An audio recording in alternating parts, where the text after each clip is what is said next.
এই দেখো, তোমাদের তো তখন ভিডিওতে দেখালাম যে আমি ম্যারিনেট করে রেখে দিয়েছি।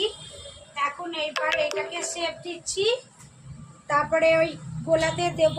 এটা এক কোট হচ্ছে, আর তারপরে গোলাতে দেব, দিয়ে আরেক কোট করবো, করে তারপরে ফ্রিজে স্টোর করে রাখবো, সন্ধ্যেবেলা ভাজবো, ভেজে কাসুন্দি দিয়ে খাবো, তোমাদের সাথে শেয়ার করব।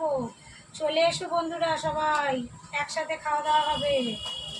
চলো টাটা। দেখো বন্ধুরা, দুপুরে তো তোমাদের দেখালাম আমি মানে কোট করছিলাম, আর এখন দাদাভাই চলে এসেছে, ভাজলাম। এবার ছেলেও পড়ে আসবে, এটা খাওয়া হবে। এবার দাদাভাই খেয়ে বলবে কেমন হয়েছে। আর এখানে জলে বুড়াচ্ছি, কারণ হচ্ছে দেখো এই যে এক্সট্রা যে লাম্পসগুলো আছে সেইগুলো সব জলের মধ্যে চলে যাবে। হ্যাঁ, এটা হচ্ছে মেন হালাই খরচের কাছ থেকে আমার শেখা। তা চলো খেয়ে তারপরে রিভিউটা দেবে দাদাভাই। এখন ভাজা করে নিই।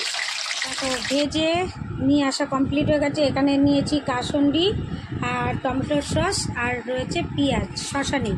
এবার দাদাভাই নাও না, তুমি খেয়ে বলো কেমন হয়েছে।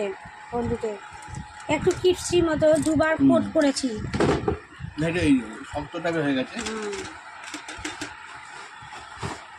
ভেতরে ফিলিংটা বলো। পেঁয়াজটা নাও। তা বন্ধুরা চলো, ভিডিওটা ভালো লাগলে প্লিজ লাইক কমেন্ট শেয়ার করে দিও, আর সাবস্ক্রাইব করে আমার চ্যানেলের পাশে থেকে। চলো বন্ধুরা, টাটা।